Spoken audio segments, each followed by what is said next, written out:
Headline here on a Wednesday, and lots going on in the news. We're going to start right at the top with Alabama Gold Refinery. Let me pull up the commodities and let's just take a daily check. Yesterday, gold blew my mind. I did not know it had been on that rise, and it may be why I haven't heard from Steve in a few days.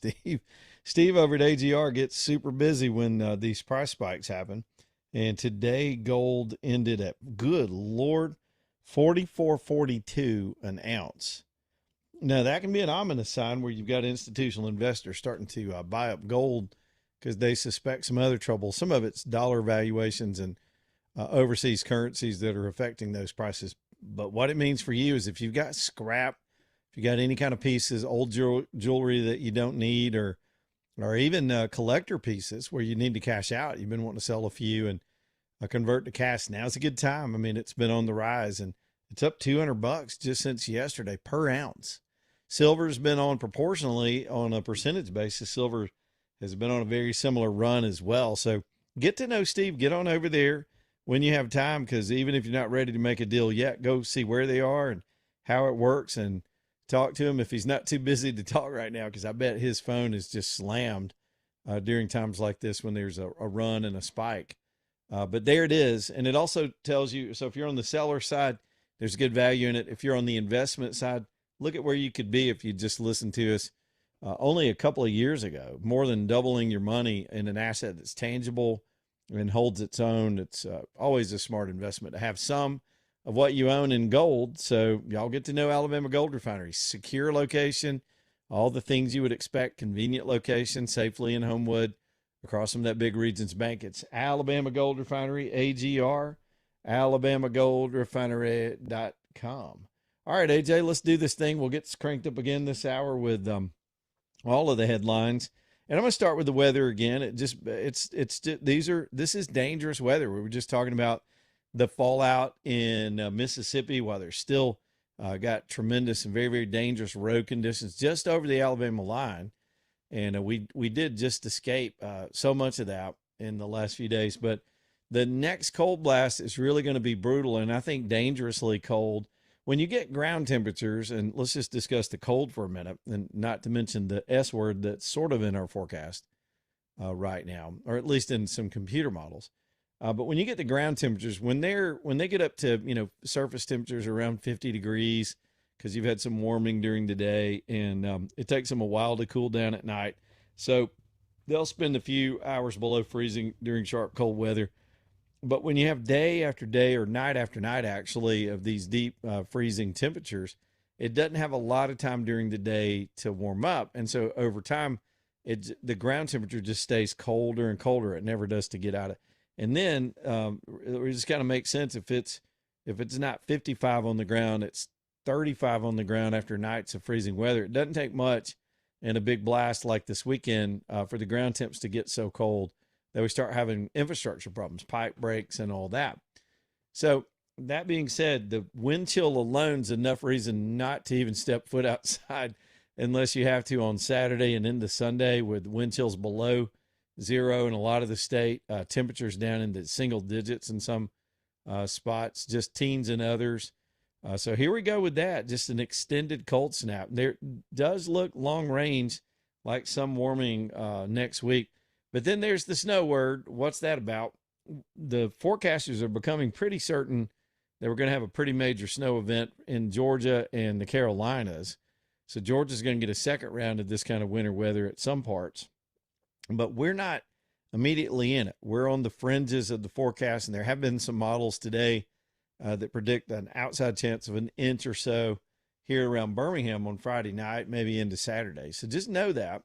It doesn't look like this is going to be calamitous or going to cause any road problems. It's probably just good old fluffy snow and not much of it. But as we know, those forecasts can change on a dime, and they could completely take us out of it or put us more in it as the days go on, because we're sitting here about, well, a little more than 48 hours out from the actual event. So we'll be weather aware with you and keep you updated when we get stuff on all that.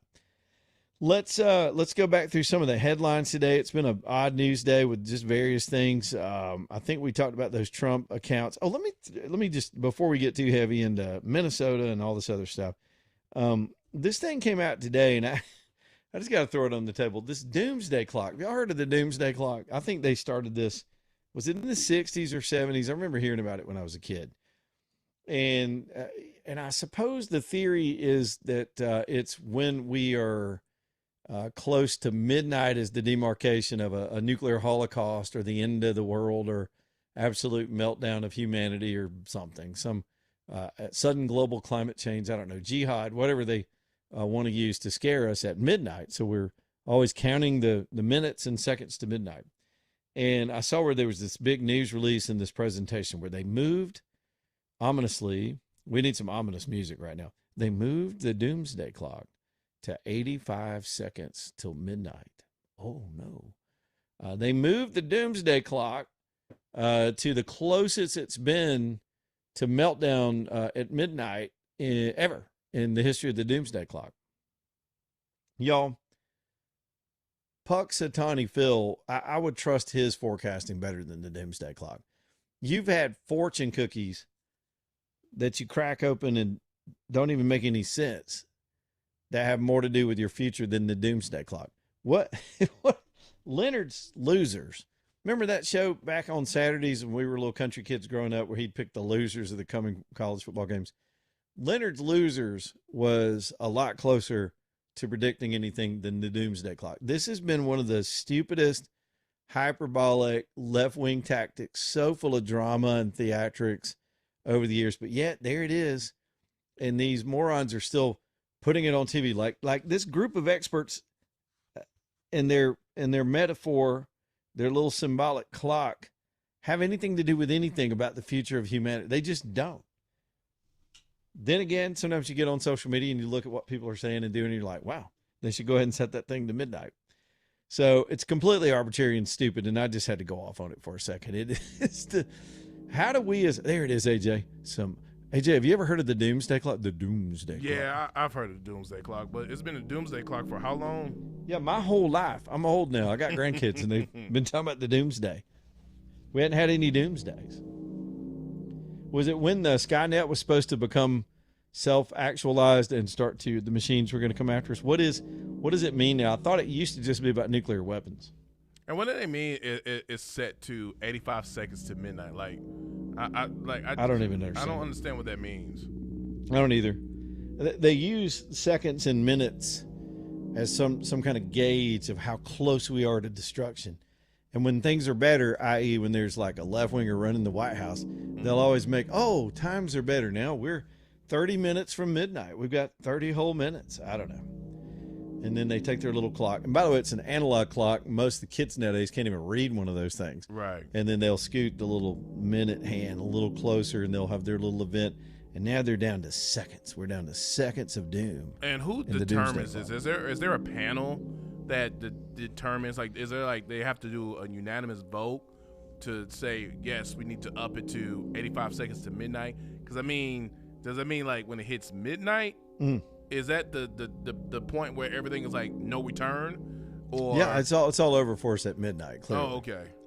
Now, is it midnight Central Time, Eastern Time, Pacific? Like, which midnight are we talking about? Because if it's midnight in New York, it's only 11 o'clock here. Good point. Which time zone are we on? Yeah. And are they changing their clock when we do the time change? Yeah. Or is it like midnight, like, overseas? Because there's like daylight over here. So excellent questions, my friend. I don't understand. Like, can we get a consensus on this? So I think the committee is made up of it's Chicken Little, an Al Gore, Punxsutawney Phil. It's Punxsutawney Phil. The boy who cried wolf is on that panel. I don't know who else. James I'm trying to think of other suspenders. Is his on there? True. Yeah. They watch for him for cues on the doomsday clock, whether or not he's got his jacket on and rolled his sleeves up. I mean, they got their own measurements. Yeah. Because I just need to know. So, because then I need to be, I got to prepare. I got to schedule things out. You know what I'm saying? I need to know if I need to pay this bill or I don't need to pay this bill. Because maybe you'd rather rent and not buy right now because what's the point? Right. There's a couple of things I need to get done I want to do, but if I only got 85 seconds, like... How much time? Can I go ahead and quit my job and cuss my boss out? Do I need to get a tracksuit? You know what I'm saying? Do I need to drink? Is there like a punch bowl of Kool-Aid that we need to drink? Are we gonna be ascended to, to aliens in outer space? Are they gonna come get us? If you could, I love all your questions, AJ. You're making this segment work. If you could be in charge of the Doomsday Clock, what would be your signs? For me, it'd be like every time a new Bro Country song comes out, I would move that clock closer to Doom. Yeah.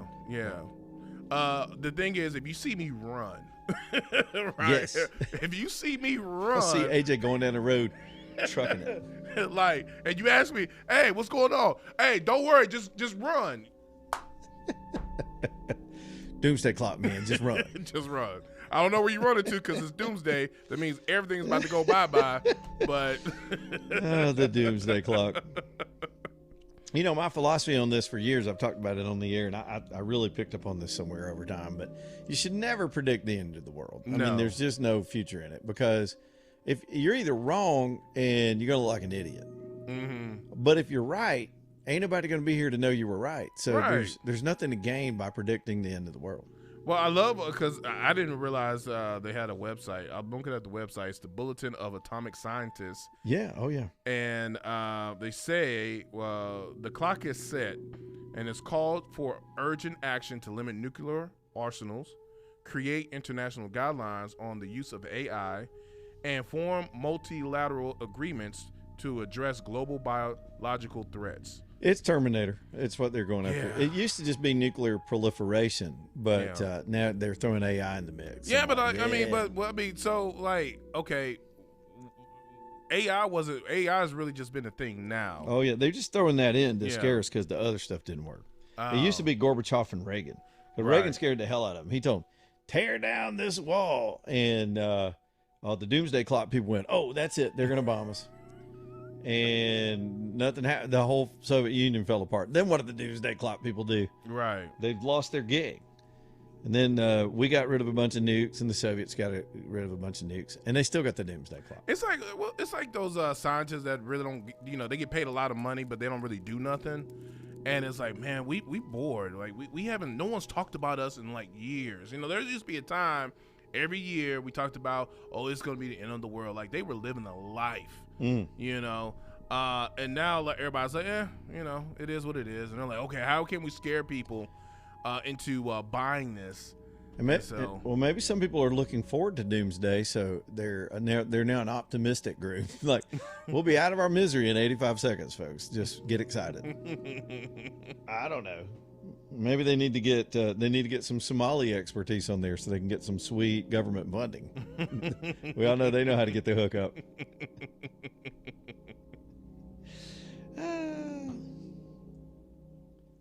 The Doomsday Clock. Just letting y'all know how much time you got left. Now Hollywood's gonna come out with a movie. Doomsday Clock. Yeah, because they did what was that? 2016. Where they thought 2016 was supposed to be the end of the world. Oh, there's been end of the world movies. There's so many of them. Yeah. And I get into some of them.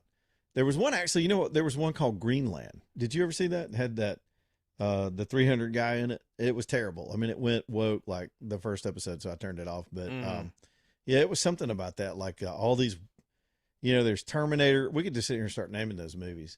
Years ago, there was one called Jericho. That was a really good series. It was just the world ended and these people were hunkered down. I just got through watching Chernobyl again. That's one of the best movies ever made. Yeah. And it's not only will you understand it, you don't have to be a nuclear scientist, but the politics of that movie, how stupid and blame shifty those commies were. It reminds me of what's going on in New York right now. You ought to watch Chernobyl. I'm telling you, it's gripping. It's only like 3 or 4 parts too, and then you're done with it. But yeah, man. Doomsday Clock. Hey, Jay, we got a whole segment out of that. How about that? Southern Skies Dermatology. Let's talk about your own doomsday. Man, if you got skin cancer lurking on you, you don't know it.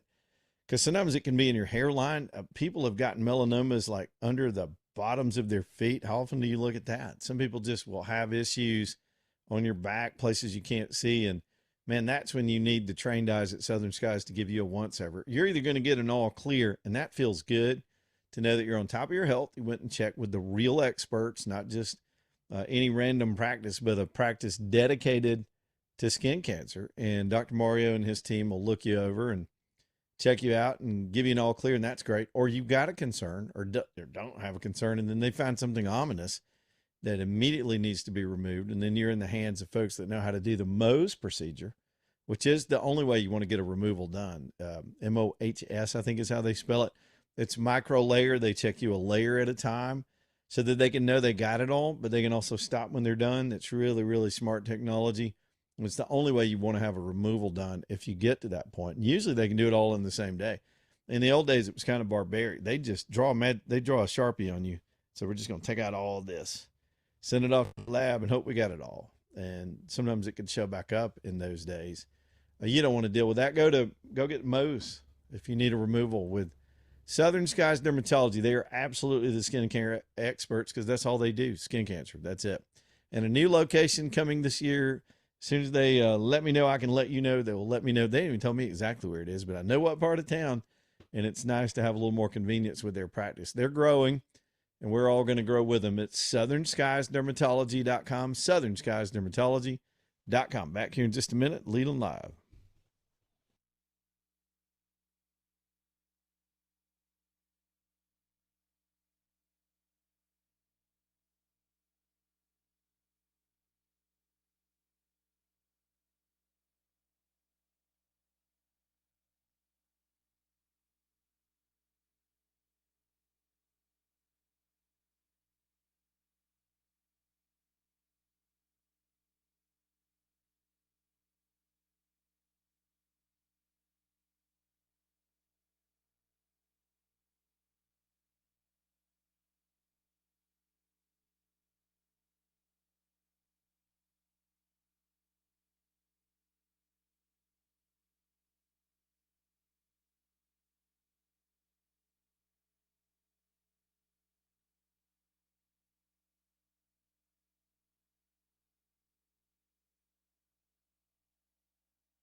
It's 426, Leland Live Talk 99.5, Alabama Dental Associates bringing you the show tonight, alabamadental.com. This is my dentist. I want Dr. Brian and his team to be your dentist too. 4 dentists in the practice, and that's so important because that gives them the scheduling ability to stretch out their hours and be there as late as 7 o'clock at night. Come in there on Saturdays to take care of your needs, and that's great, man. That is great. If you're like me, I didn't have an extra 30 minutes today, and sometimes it gets difficult when life comes at you that way, but this is something very necessary. Not only do they have the convenient hours, they're not going to waste a lot of your time. You're not going to come and sit in their waiting room and it takes a whole morning. If they're scheduling you at 8 o'clock, you're going to be there close to 8 o'clock. They're quick about their work. That's efficient for them to keep the patients moving through. And so they do the things to make it convenient for you with 4 different specialists. By design, they've got 4 different specialties with the dentist in the practice, all under one roof with all the technology at their disposal to really take good care of you with a myriad of issues and even some weird things that happen to people. Sometimes they can handle it. It's alabamadental.com. Get your teeth clean, get them checked. Have a comprehensive dentist that's open for you and has the flexible hours. And they're ready to put you on the patient list. Worth the drive from all over town, too, to have this kind of convenience. It's alabamadental.com, alabamadental.com.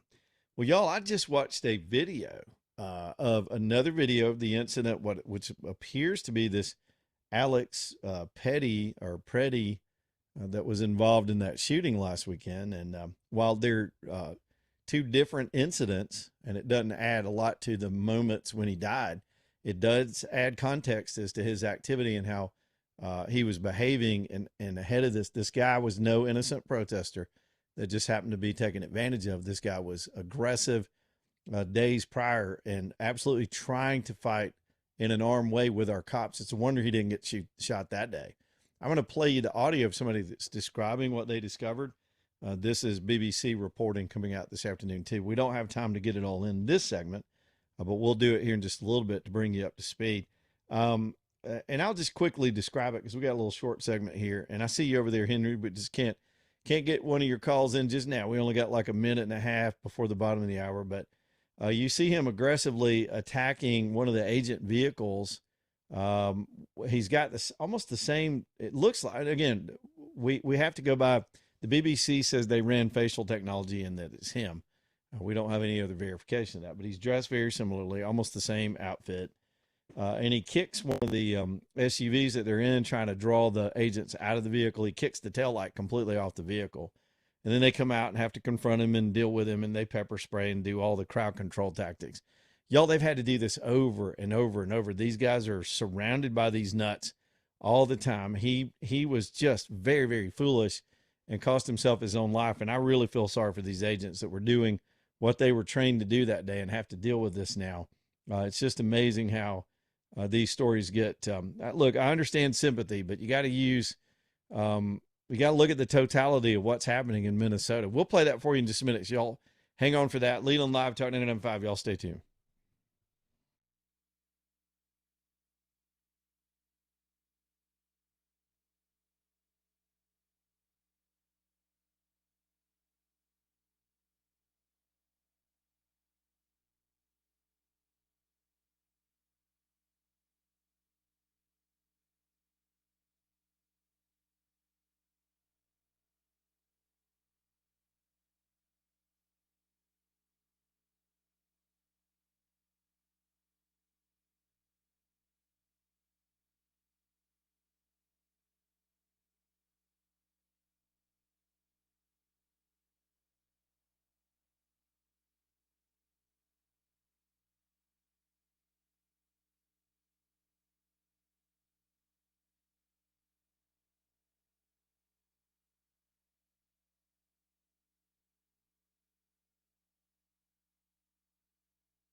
It's 4:33, Leland Live, Talk 99.5. Y'all get on back in here. Active show this afternoon. New developments coming out by the minute. We'll talk about some of those here in just a minute. But first, Birmingham broker Craig's been reaching out saying, I need cars. He even called in last week. I need cars. He says they've got sellers on the lot. They've got their professionals ready to go. They got buyers everywhere, and they've sold out of everything. This is a real seller's market where there are people. I think some of it's the interest rates, the optimism in the economy. People are making car trades. So if you've got one for sale, or you're thinking about doing a trade, or you just need to unload a vehicle for some reason, car, truck, SUV, Birmingham Broker can get that done for you, and even more quickly than in the past with all these buyers available. So take your ride down there. Let them get you top dollar. They will get you a retail check, not a wholesale check, which is what you need in these circumstances. It is Birmingham Broker, BHAMBroker.com, downtown Birmingham, right around the corner from our buddies over at Iron City. Birmingham Broker, BHAMBroker.com. Let Craig and Keith, the nose guys, and that new team get on that ride and get you a big fat check, and you don't have to do anything. You just take them the car. You do have to do without it while they're trying to get it sold for you, but that is a small trade-off compared to the thousands that you're going to save with Birmingham Broker. BHAMBroker.com, BHAMBroker.com. All right, this just in. We got two things, both of them related to Minnesota. We just can't get away from these people. Apparently now the FBI has officially taken over the case of Ilhan Omar getting squirted with vinegar last night. Let's review. By now you've heard about the case. This goober, the strange dude's on the front row. He jumps up, says something about resignation. He does it right on cue. Oh, it was so bad. You know, I've seen better acting in a third grader Easter play. And so there she is, and she hit her line about Kristi Noem needs to resign. And then this guy gets up and says something. He squirts her with what looks like a syringe, and we now know it was apple cider and vinegar. And so they arrested the guy. The bodyguard took him down. Really bizarre incident, especially her behavior it flew in the face of what would be a natural reaction. I said it online. I believe she took acting school at the Leering Center, but who knows? Who knows? If this guy was legit, and apparently according to his past, he had a nut job ex-wife that was obsessed with Ilhan Omar, and some people are speculating in those circles that he did that to Ilhan Omar to get the attention of his ex-wife, and it really didn't have as much to do with politics as his domestic sitch. He's got some bizarre pronoun-oriented purple-haired children as well. It's just, what a weird place. I would never in a million years I want to live anywhere near Minneapolis. It used to be one of the friendliest little cities. Wouldn't get near that place. Anyway, plus it's too cold. So the locals only charged him with a third-degree assault charge, which is interesting. It's kind of low level considering the attack, because he attacked her. Whether he was put up to do it or he did it on his own, he made contact with a United States congressperson, and we can't have that in the country. And so while she's been dragged all over the internet for this being the phoniest thing we've seen in a while, there's still scrutiny over, what we now know what the substance was, and it was inert. Apple cider and vinegar. Just smelled like a big old, well, I can't say that on the radio, but it stunk, I'm sure. And so now the FBI stepping in, as they should. This is sitting United States congressperson. And I think it's their duty. There could be federal violations for sure in this event, even though it was sort of a town hall type setup. It doesn't matter if she's in D.C. or not. It's even the Capitol Police could even have purview here in some ways. But yeah, well, let's see how they play this out. It's good because we need to know everything about it. We need to know the truth. And you are not. If there's anything we know, you're not going to get the truth out of the people in Minneapolis. You're not going to get the truth. Now, let's talk about this thing that just popped up online. It's getting a little bit of reaction right now. We're trying to sort it out and make some sense of it. There's a new video out today, and I wondered about this because all of these events where these mobs are going out in coordinated fashion and attacking our law enforcement authorities in Minnesota, they're dispatched to these locations. And I'm going to say it again, people are putting the shooting incident in the context of a protest, and we've been doing it since last weekend. These are not protests. In fact, where they were sent to confront our federal authorities, there was no protest going on. They showed up to attack the police. And how do we know that? Because they've been doing it for weeks. And now there's a video that purports to be the same guy, this Alex Preddy guy, violently going after the cops and resisting arrest and doing the same thing that he did that day. Now, the people that are observing this believe he's carrying a gun that day. So I don't know what this is not in the court of law. The incident itself is what would be judged by a jury if there were to be charges. And so we'll have to let that system play out. There are a lot of people judging this out of sheer emotion, and I don't blame them. And it's hard to watch somebody get shot, especially under those circumstances. But this guy was no innocent nurse running around just exercising his First Amendment. He was on the move. He was on the attack. He was one of their warriors. He was dispatched to fight with the cops and draw them out. This whole if you know anything about how these color revolution tactics have been played out in other countries for decades, this is exactly how they do it. They're provocateurs. They want to draw an over response from the government so that they can then play the role of victim and establish more animosity in a country wherever they're trying to overthrow the government or challenge the government. These are the tactics they're using to push these ICE agents until somebody got shot. And in that way, I do feel sorry for him, because I think this guy was being used by these tools in the government and outside the government that are organizing these things against the federal government. And he was fodder. They threw him in that meat grinder, directed him into that situation until he got himself killed.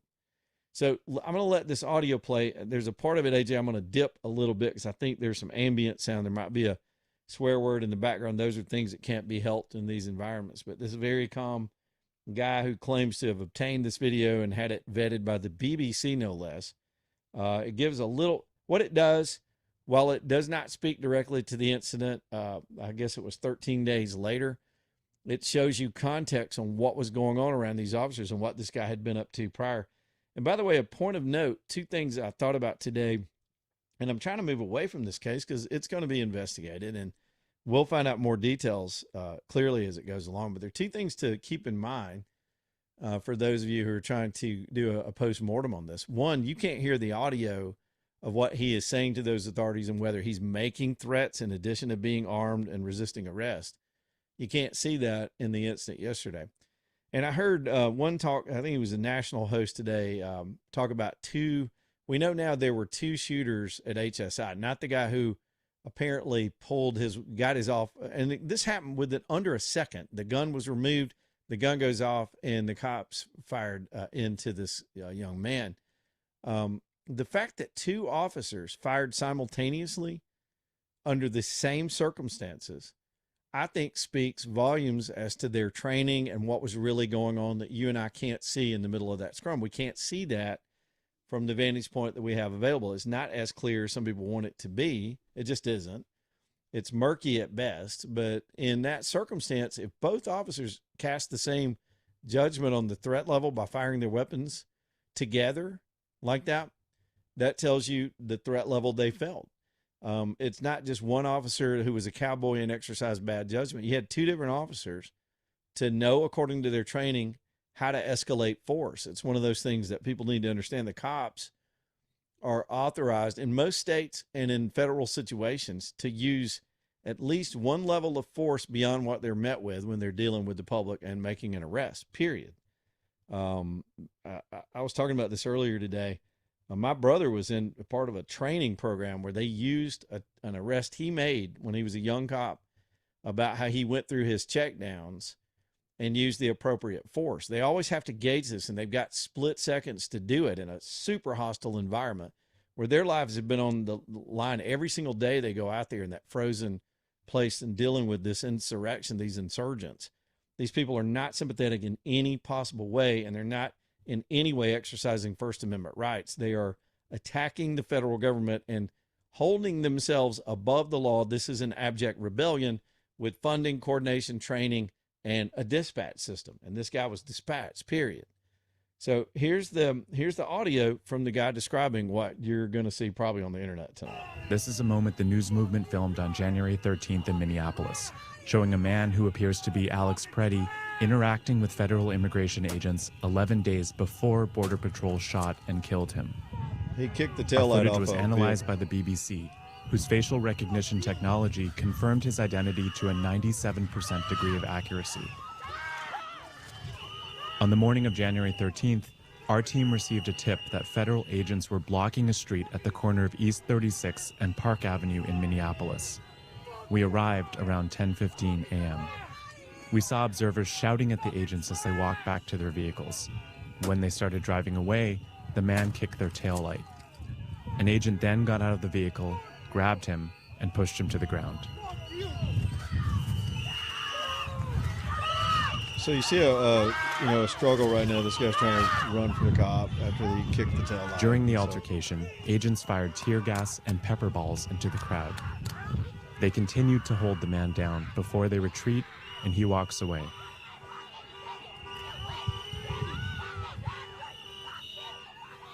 The man in our footage is wearing a similar outfit to what Preddy was wearing on the day he was killed. What appears to be a gun is also visible above his waistband. Oh yeah, I can see the gun now in his waistband in the back.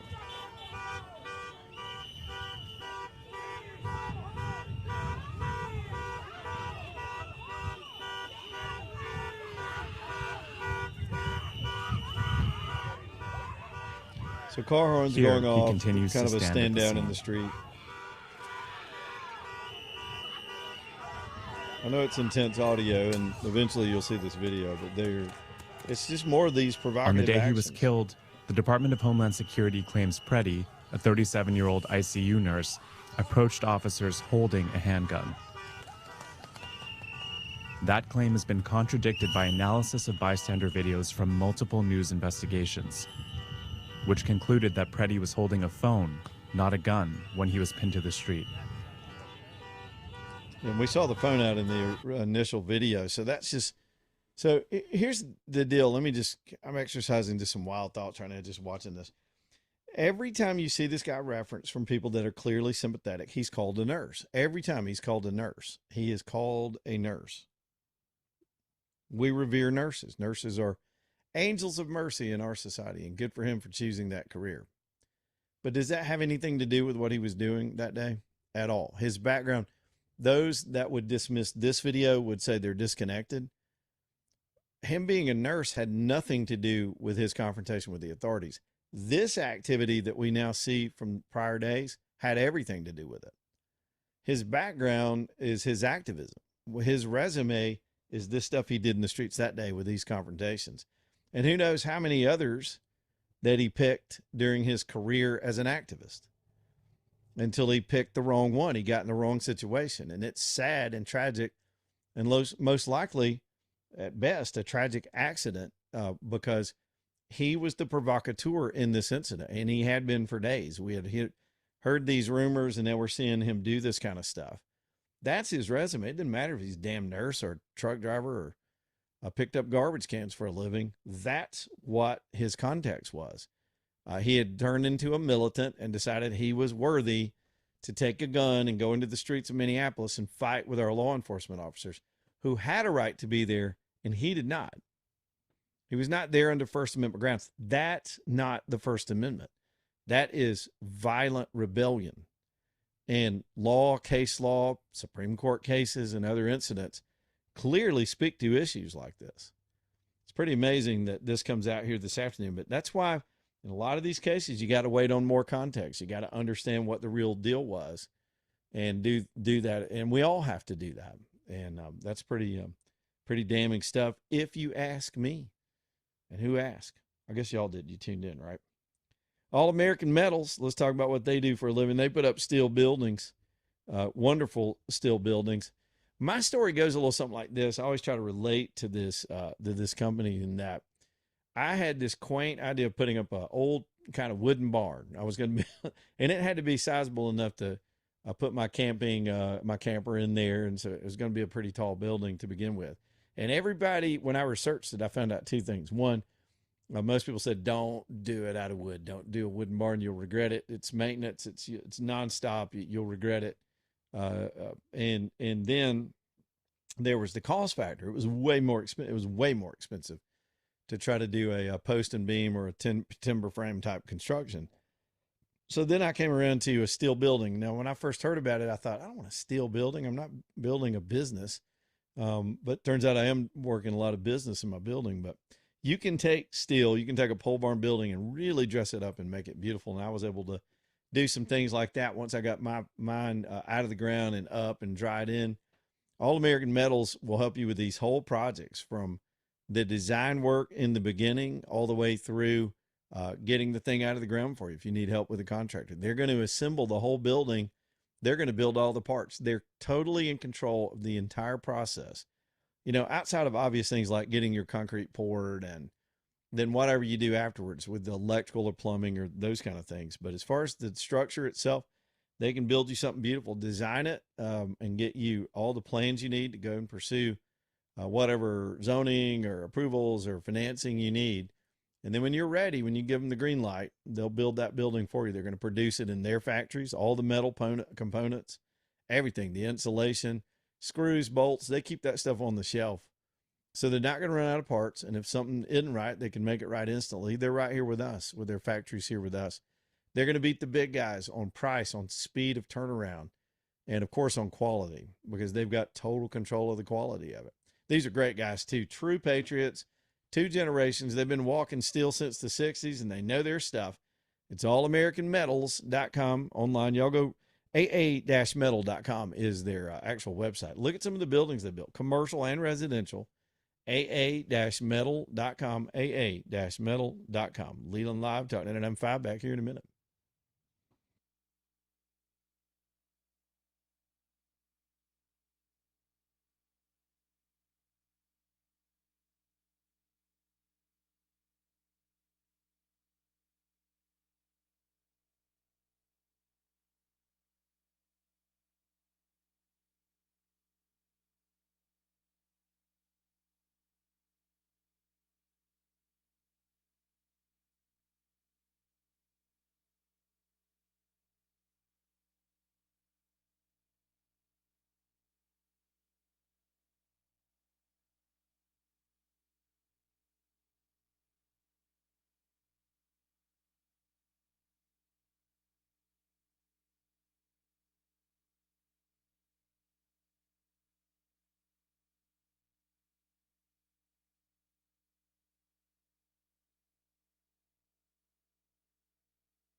All right, here we go. 453, Leland Live, talking at M5. Here we go.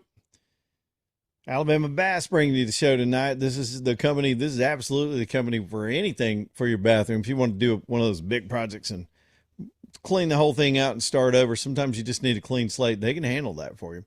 But the thing we talk about most are these quick projects, these less than 2-day projects of the tub for tub exchange or the tub stand-up shower exchange they can do for you, where they rip out that old, hard to get into, hard to stand up in, dangerous, slippery system and put in something that's just safer, more functional for you and everybody that you love in your family.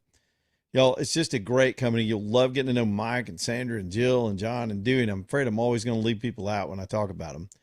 But they know their stuff with decades of experience. Mike alone, over 40 years in this business, and he's our neighbor. Their operation is out of Pelham, their showroom, and the ability to show you what they can do for you is over there in Pelham, and they invite you to come by and visit. But they'll come to you too and measure everything and give you a good quote and stick with it.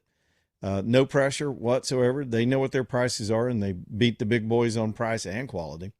And then when you're ready, they'll come get it done. It only takes 2 days. That's sort of the magic of it. In 2 days, you can have a completely different experience in that bathroom and be able to get in and out of there more safely and with a beautiful system. They sell beautiful stuff.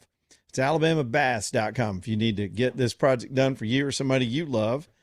alabamabass.com. All right, let's hit the phones. Let me do Franklin's call real quick, and then we'll get to Henry. I think that'll almost take us up to the top. What's up, Franklin? Hey, listen, 2 quick things. Words mean things, and the people that came on and reported this incident and called these people protesters, they're rioters. They're not protesters. And then the other thing I was going to call you about is everybody keeps saying that they sprayed apple cider and vinegar on that lady. You dumb heads, that's not apple. It's apple cider vinegar. It ain't apple cider and vinegar. Y'all ain't got no freaking sense. So it's like two things. It's combined. I don't douche myself, Franklin, so I don't know. At the store, it's apple cider vinegar. I know, that's why I don't listen to the news or believe it a lot, because a lot of times they don't know what they're talking about. There's a vinegar you can buy. It's called apple cider vinegar. That's what it's called. Well, thank you for that It's recipe, right there by the white and yeah, we'll appreciate that. Thanks, buddy. Let's get Henry in here real quick. He's very excited about that, AJ, the making sure we had the right components in the congressional attack. So, Henry, go for it, man. What you got, buddy? Yeah, that call is absolutely right. You can buy it in Piggly Wiggly. It's apple cider vinegar. Yeah, So okay. It's a clear bottle. It's a little brownish looking. I'm sure it stinks to have it. Don't people take it so they can poop a lot and lose weight? I think people do it to cleanse. It's like a colon cleanse. Hey, you know the guy from Just the News, Peter Schweitzer? He's got a book out, The Invisible Coup, and it really, he's got it all down, researched it all. Mexico's got like 50 consulates in this country. China's got 6. What's Mexican's got 60, almost 60 consulates in this country? What do they need all that for? Well, we're a big country. We're pretty spread out. And they're a next door neighbor, so I guess so. Yeah, and he was talking about the 30 people that are in the Mexican government and in our country actually speak about taking all the states back that they stole from the Mexican people. They don't even got their history right. We bought some cities for $10 million and up, in California, but I didn't want to go there.